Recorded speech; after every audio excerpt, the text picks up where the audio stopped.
fireworks and minimalism and shit.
So day 2 of my little minimalism travel series, I went to Boldt Castle.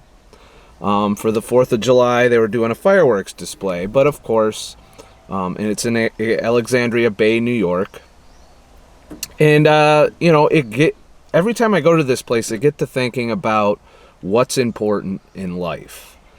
And the importance of material wealth in life and where that stands and why we all have been told and conditioned to seek this wealth and to dedicate our lives to attain this level of success.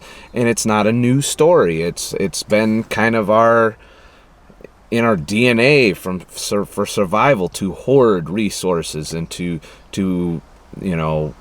just take all of, to have more. He who has the most toys when he dies seems to win some shit. Don't know what the fucking prize is, but pretty sure we all end up dead the same way. We just might have more expensive boxes they put us in the ground in. But every time I go to this, I'm going to just kind of give you a little story about Boldt Castle, and while I show you the clips from Boldt Castle. So this dude named George Boldt, way back in the 1900s, early 1900s, he came here with nothing. He's broke as fuck. Made a couple attempts to be an entrepreneur. He went off to start a farm in Texas and failed at that. Eventually he ended up in the hotel industry. While in the hotel industry, he encountered a young couple that was trying to check into his hotel in the middle of the night, and at like 1 a.m, and it was raining out. It was shitty out, but the hotel was booked. So he offered up his own room because he said he couldn't send them back out into the night. Well, turns out the motherfucker he did that for his last name was Astor, who later died on the Titanic. But he said, you should be running the best hotel and maybe I'll build it for you. So a couple years later, George Boldt got called over to New York City and presented with the Waldorf Astoria, one of the most prestigious hotels in New York City in the time. All the rich motherfuckers had to go there, all the ballers. And so he got to manage that hotel and take a percentage of profit, if there was a profit, and he made $1 million a year. At that time, that'd probably be like making $10 or $15 million a year now. So he became baller. He ended up buying 2 other hotels. He fell in love with the Thousand Islands region. He was married. He had children, and he just started building this insanely elaborate estate and this castle up in the Thousand Islands. And so he reshaped this island to be called, well, it was Heart Island before, but they changed the spelling of it, and they reshaped the motherfucker in the shape of a heart, and he was building this castle for his wife.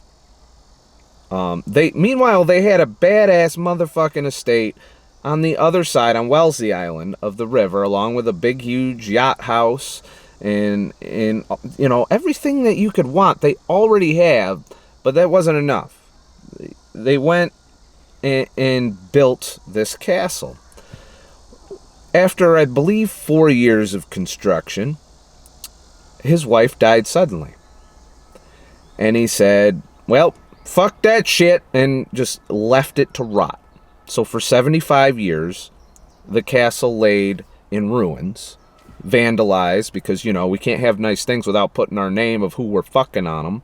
So, of course, there's tons of graffiti and all of that other shit that was inside. They just started to crumple in some cases. The powerhouse, I think, burnt down at one point. And, eventually the Thousand Island Bridge Authority took it over and started to restore it and turn it into a tourist attraction.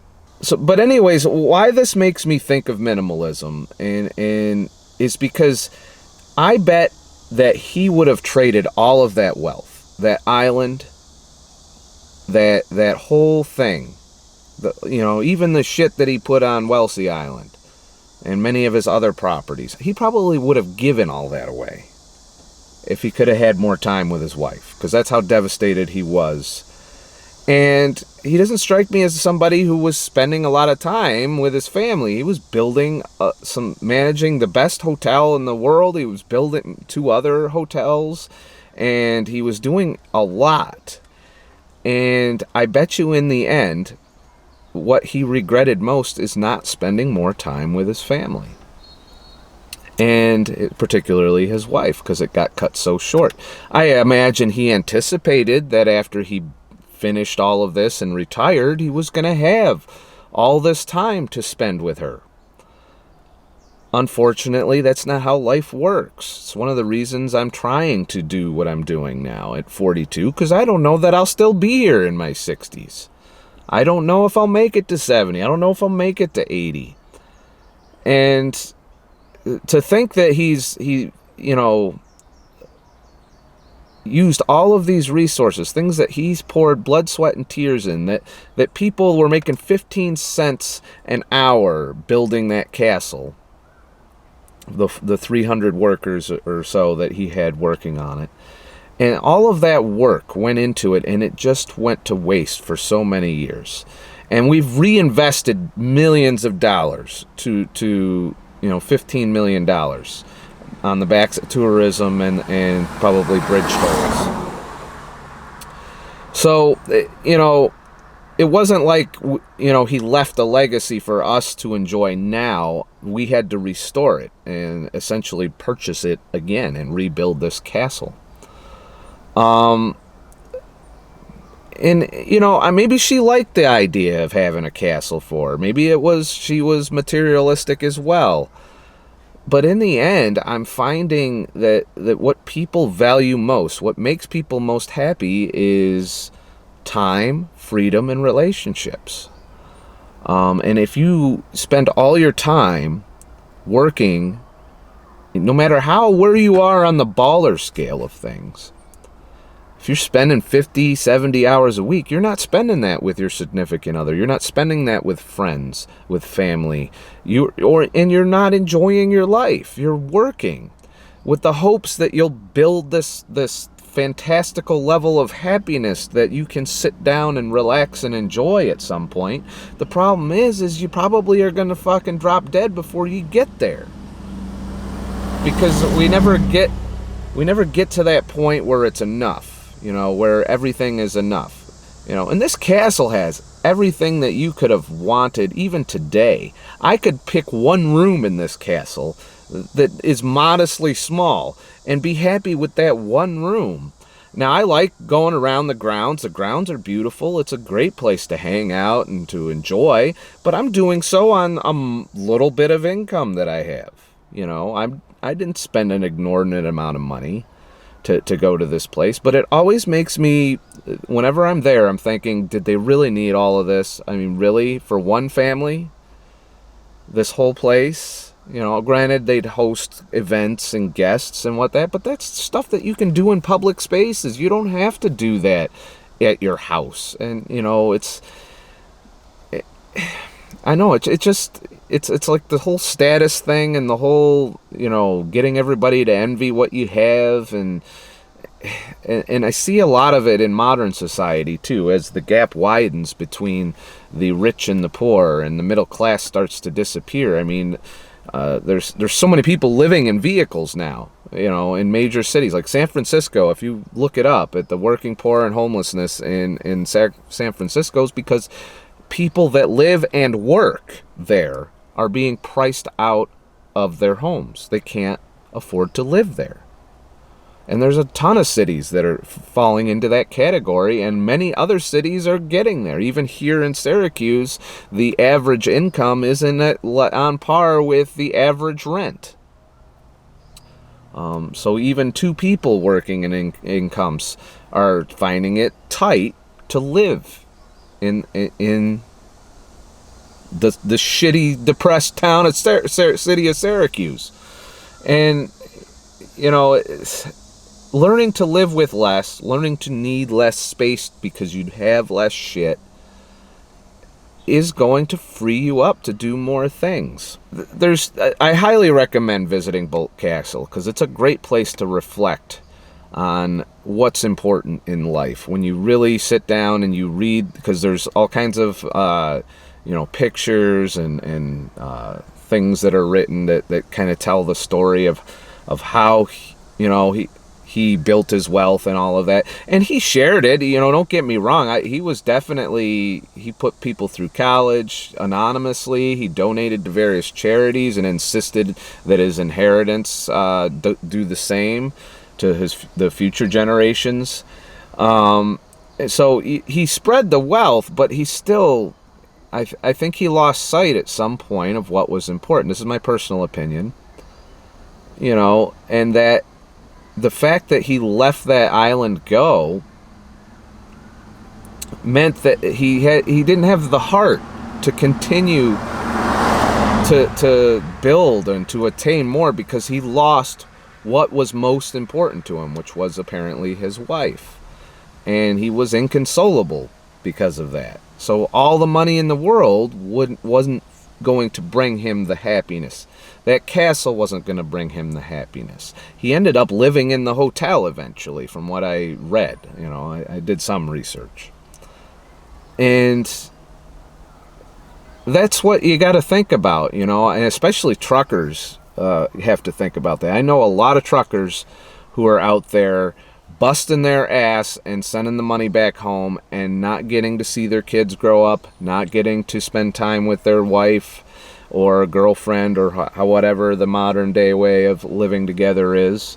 And they give all of that up to have a nice home, you know, in a good neighborhood with, you know, all the bells and whistles that we're told that are required for happiness. It's changing a little bit.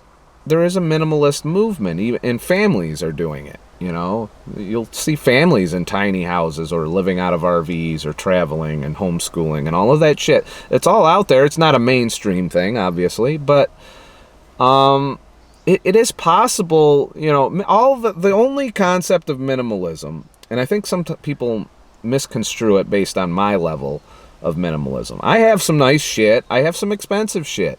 I have a nice car. But I live small. I live in one room. I only buy the things that I need. Most of the things I own are geared towards my photography or my video work or my channel. There's a few things I own for pleasure that have been kind of sitting. I have a few video games I play for recreation, but I rarely have time to sit down and do that, because I'm just so busy with all the things I want to do out in the world, like travel and get gear up and get out there and do these road trips. And it's really just about getting rid of the shit that you don't need, you know, the shit that sits in closets, the shit that takes up a ton of space. Because at the end of the day, if you're busting your ass 40 hours a week, what do you need it when you get home? 9 times out of 10, it's probably a TV and a fucking bed. Maybe a desk, maybe a video game system. You know, depending on how you like to spend your time. But you're usually too exhausted from your work to do anything but vegetate and sleep. You're not out wanting to do shit. You're just tired. Because you gave all your time and energy to some corporate job, to somebody else's wealth, built on the back of your labor, and leaving very little for you in return at the end of the day, because you gave all your time to that endeavor. Time that you can't spend being happy. You can't spend with your significant other. You can't spend with children. You can't spend anywhere but there, because that's taking all of your quality time. Because at the end of the day, you know, I know in trucking, at the end of a fucking 14-hour day, I'm pretty fucking useless. I don't want to do shit but lay in bed and fall asleep while watching TV or playing a fucking video game. And that's what a lot of people find themselves. And I've seen it my whole life. People, that's their formula for success. And then somehow, magically, at 65, you get to retire and enjoy your life. Only that's not panning out for a lot of people. You know, because our health is failing. Because we've fucked that all up. Would you be happy if someone handed you Boldt Castle? Would you be happy if, you know, would it increase your quality of life? I think it'd give you more headaches than anything. Just trying to maintain that fucking place. You know, what do you need to be happy? And really ask yourself that. What is important? What is it that makes you happy? And I'm guaranteeing you it's probably not your shit. There's shit that gives you pleasure, that you enjoy in the moment, that you like to look at, you like to know you have it. I understand some of that. But at the same time, there's shit that you think you enjoyed, that you maybe enjoyed for a very short period of time, that ends up sitting and collecting dust, that you could give two fucks about until maybe later you come across it and enjoy it for another couple days, and then it goes back in the fucking closet. You know, and this need to accumulate. And lots of the things we accumulate are just crap. Plastic crap in different shapes. You know? How many forms of plastic do you need? So it looks fucking awesome or something. But it's a piece of fucking plastic that's not really going to do anything for you. It's not going to provide you meaningful life experiences. It's not going to provide you happiness. I've never been much of a collector mentality, you know, unless you count photography, which is taking pictures of shit. I have a photography collection, and yes, I have to spend money to store that. But I use that. I use it for work. I use it for stock photos. I use it for whatever comes up.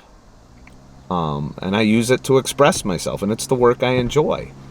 Someone else might not value that, so it would be a waste for them to do what I'm doing. So it's really about taking an inventory of what you want to do in life, what you have passion about, and see if you can monetize your passion. For me, photography, videography, vlogging, I'm passionate about that stuff. I enjoy that stuff. I don't mind putting in 50, 60 hours a week on the things I'm passionate about, instead of giving that time to somebody else's passion, somebody else's business, to make them wealthy, and I get some crumbs at the end of the day. Meanwhile, I've given them all my life energy in exchange for a paycheck to buy shit that I really don't get a lot of joy out or fulfillment out of.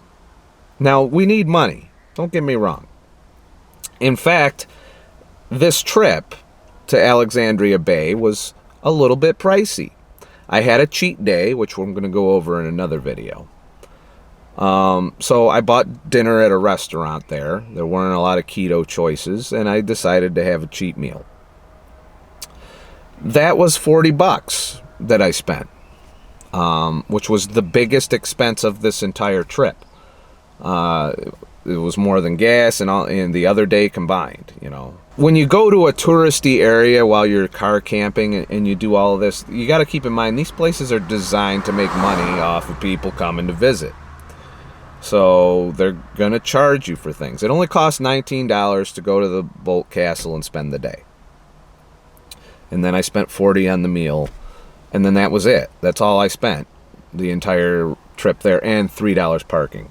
So it was an expensive day by my standards.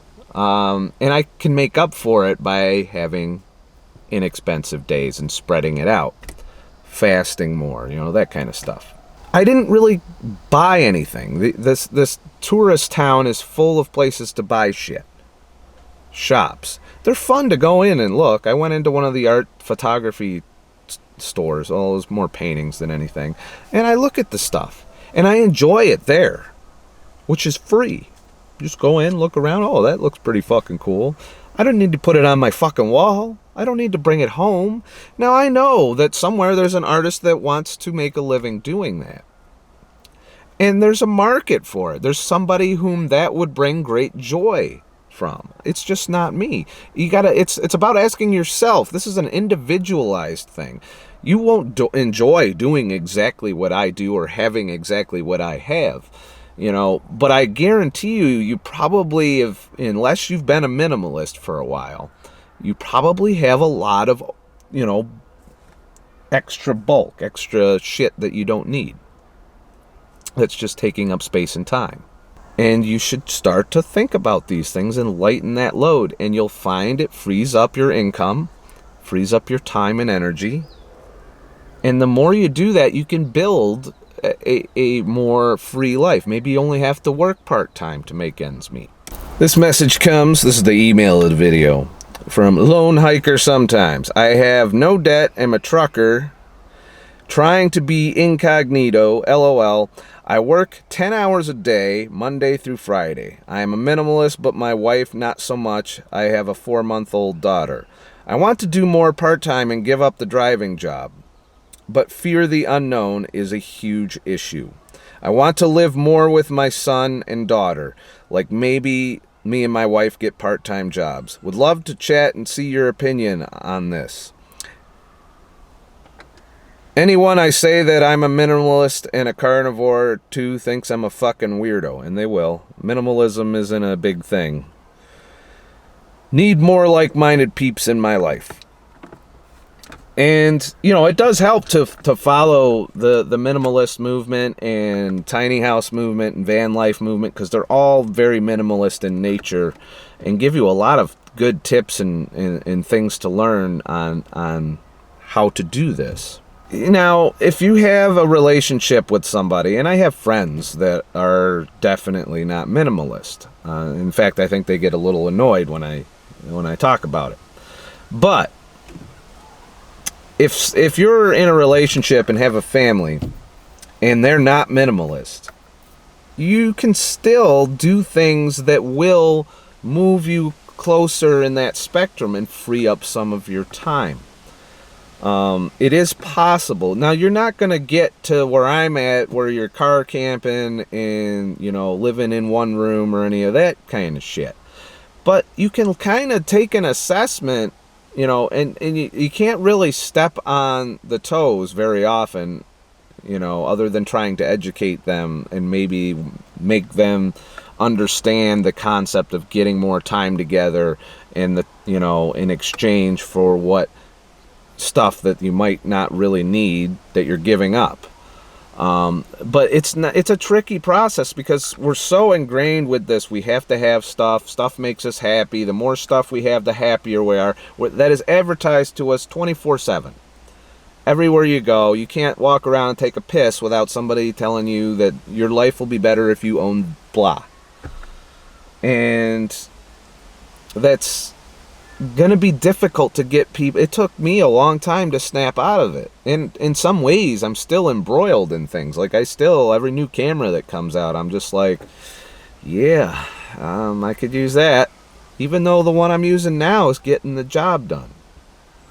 And I watch myself more. I'm trying to be more vigilant on that front, on how I spend money and the things that I do have in my life that I do use regularly, that do bring me value, but there's still a limit to, not getting crazy with the upgrades and the other bullshit. work together, communicate, explain what you get out of it. Maybe sit down and watch some minimalist stuff together. But ultimately, you're going to have to let her come to her own decision if you're trying to become a little bit more in the same, wavelength.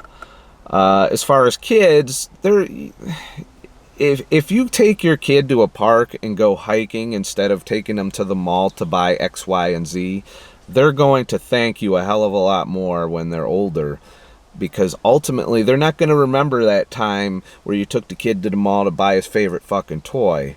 They're going to remember the time you went to the beach, or you went on a hike, or you went and did something together, or an outdoor activity that they enjoy. Kids nowadays just don't fucking get outside enough, in my opinion. And I think they're going to regret that when they're older, that they, instead of having meaningful interactions with their parents, that, in family time, that they spend it all with their face glued to some fucking screen. Kids, you kind of can get on board in a different kind of way. But as far as your significant other or friend or, if whoever's in your life that you may live with, if they're not minimalist, you can't really make them be minimalist. You have to let them get there on their own. They have to see the benefit and want the same thing that you want. And that's more time, more freedom.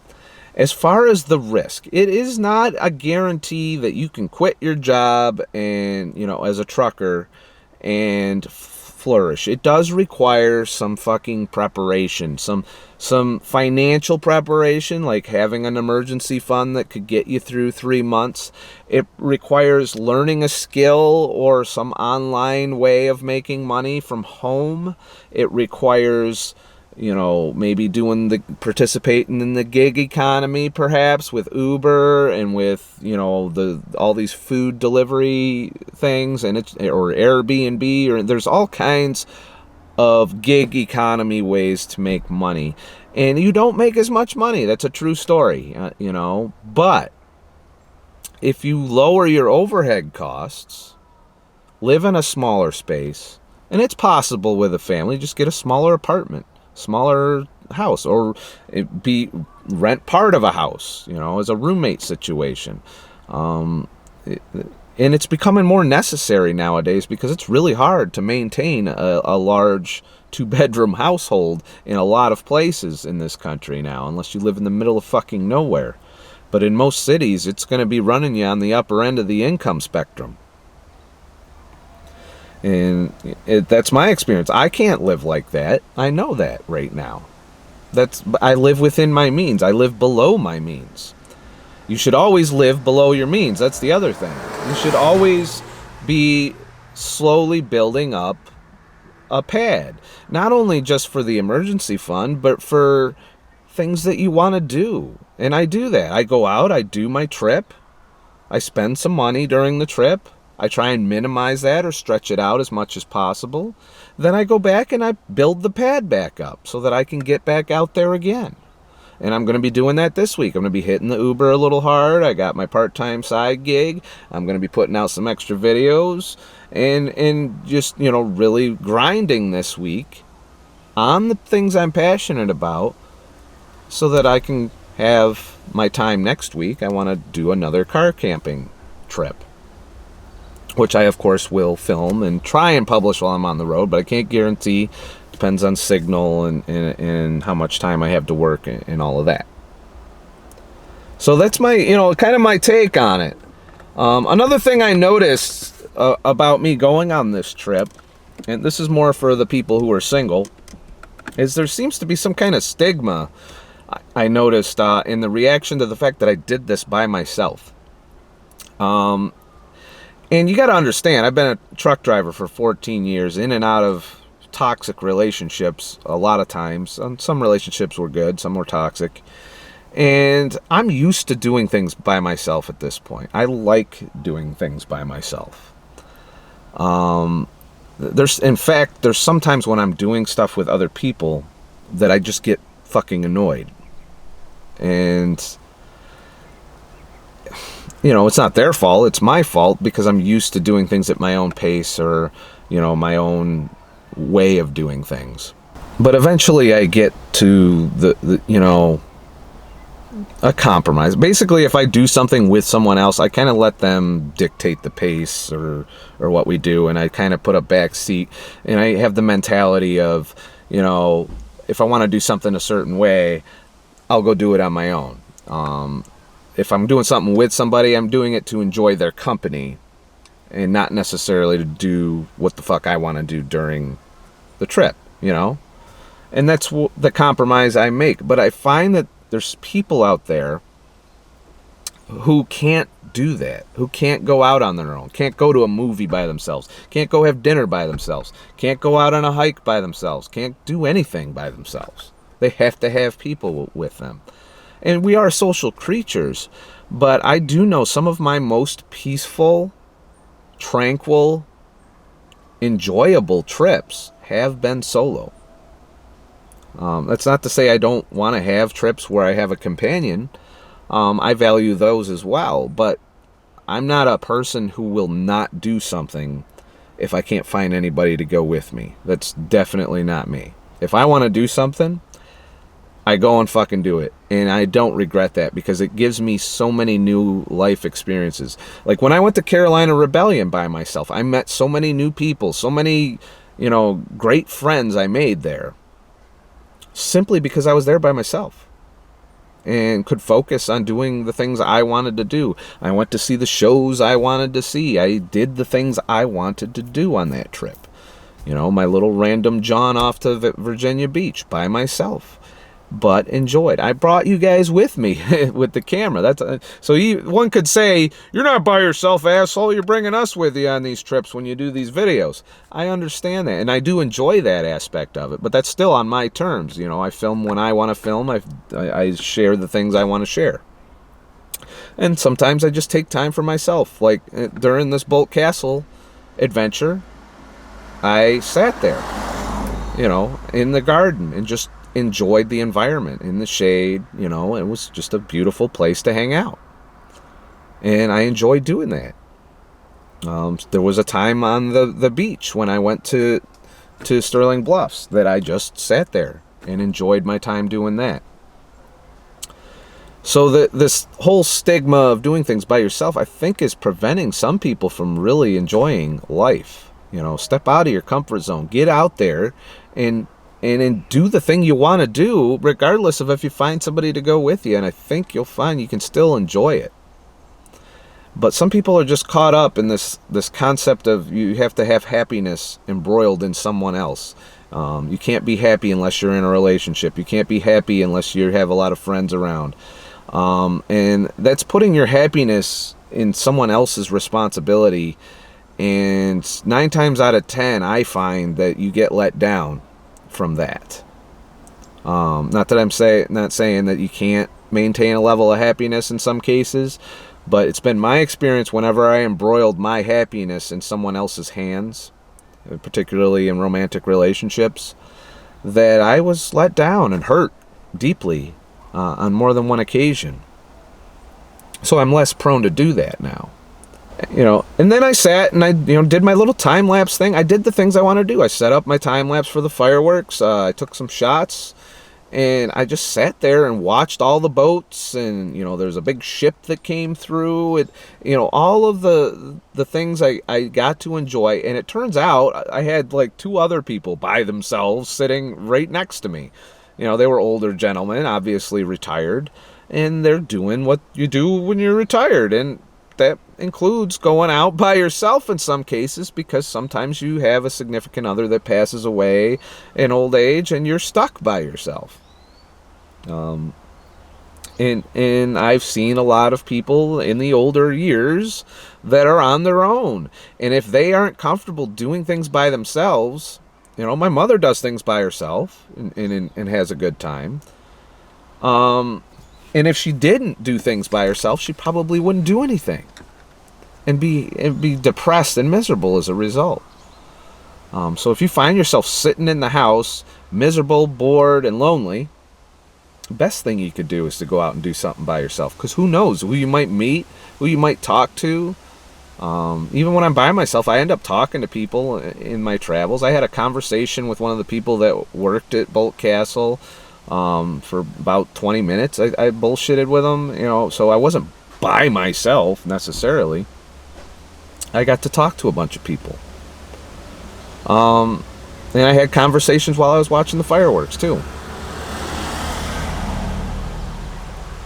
So I guess the bottom line is if you are waiting to do these things until you have somebody to do them with, you're missing out in some ways.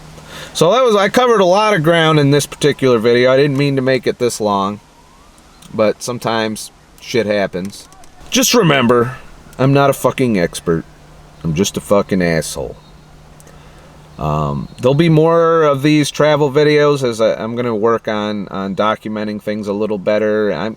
I was just mainly uncomfortable talking to the camera during my visit to Boldt Castle or waiting. You know, I don't like large crowds of people watching me vlog, because they do. They watch you vlog, and some of them judge you, and some of them comment. So I'm not very good at the public vlogging yet. Maybe when I get a few million subscribers and I can be like, I don't give a fuck, I got millions of subscribers, motherfucker. I'll talk to my camera all day. I don't care if you look at me funny. So, if you liked this video, you found it enlightening or helpful or entertaining in any fucking way, please head to ScottTheTruckDriver.com and leave a tip in the virtual tip jar. Also hit that like button, hit the subscribe button, hit the fucking bell, comment. Talk about things. Are you going minimalist? Do you have any suggestions to make it easier? I look forward to hearing from you. If you watch my shit, I'll make more shit. So, watch my shit and shit. And that helps too. Have a nice motherfucking day and shit.